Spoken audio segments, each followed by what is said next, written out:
ಇವತ್ತು ಜೈಲಿನಿಂದ ಮಾಜಿ ಸಚಿವ ಎಚ್.ಡಿ. ರೇವಣ್ಣ ರಿಲೀಸ್ ಆಗ್ತಾ ಇದ್ದಾರೆ.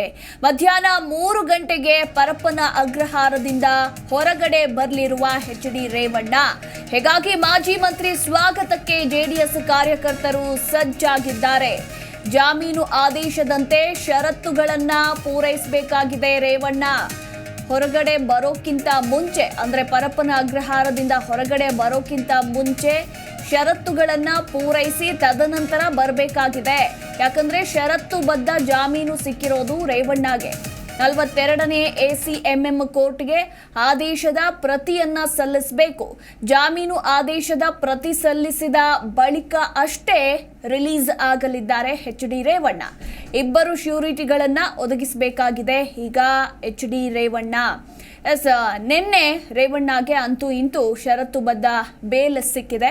ಇವತ್ತು ಮಧ್ಯಾಹ್ನ 3 ಗಂಟೆ ಅಷ್ಟರಲ್ಲಿ ಹೊರಗಡೆ ಬರ್ತಾರೆ ಅಂತ ಕೂಡ ಹೇಳಲಾಗ್ತಾ ಇರುವಂಥದ್ದು. ಬಟ್ ಪರಪ್ಪನ ಅಗ್ರಹಾರ ಜೈಲಿನಿಂದ ಹೊರಗಡೆ ಬರಬೇಕಂದ್ರೆ ಹಲವು ಷರತ್ತುಗಳನ್ನು ವಿಧಿಸಿರುವಂತಹ ಕೋರ್ಟ್ಗೆ ಎಲ್ಲ ಪ್ರತಿಗಳನ್ನ ಕೊಟ್ಟು ತದನಂತರ ಬರಬೇಕಾಗಿದೆ. ಅಂದರೆ ಷರತ್ತುಗಳು ಏನೇನು, ಇಬ್ಬರು ಶ್ಯೂರಿಟಿ ಇರಬೇಕು ಜಾಮೀನಿಗೆ, ಹಾಗೆ 5 ಲಕ್ಷ ರೂಪಾಯಿ ಬಾಂಡ್, ಇನ್ನು ಸಾಕ್ಷಿ ನಾಶಕ್ಕೆ ಮುಂದಾಗಬಾರ್ದು, ಹಾಗೆ ಮೈಸೂರು ಜಿಲ್ಲೆಯ KR ನಗರ ತಾಲೂಕಿಗೆ ಹೋಗಬಾರ್ದು, ಸಂತ್ರಸ್ತೆಯರಿಗೆ ಬೆದರಿಕೆಯನ್ನು ಹಾಕಬಾರ್ದು, SIT ತನಿಖೆಗೆ ಸಹಕರಿಸಬೇಕು ಅನ್ನೋ ಷರತ್ತುಗಳನ್ನು ವಿಧಿಸಿದೆ. ಸೊ ಎಲ್ಲದಕ್ಕೂ ಕೂಡ ಸಹಿ ಒಪ್ಪಿಗೆಯನ್ನು ಸೂಚಿಸಿ ಹಾಗೆ ಇಬ್ಬರು ಶ್ಯೂರಿಟಿಗಳನ್ನು ಒದಗಿಸಿ ತದನಂತರ ರೇವಣ್ಣ ಹೊರಗಡೆ ಬರಬೇಕು.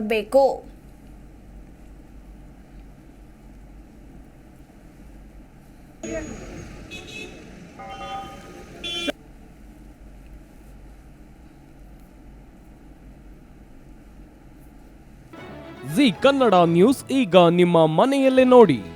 ಎಲ್ಲ ಕೇಬಲ್ಗಳಲ್ಲಿ ಈಗ ಲಭ್ಯ. Sun Direct 292, Jio TV 1334, U digital 162, city cable 51, GTPL 17, Abhishek cables 821, Rockline telecommunication 51, Shri Basaveshwara number 60, Vinayaka digital number 53, in digital number 896ರಲ್ಲಿ. ನಿಮ್ಮಿಸ್ತದ ಜಿ ಕನ್ನಡ ನ್ಯೂಸ್ ನೋಡಿ ಆನಂದಿಸಿ.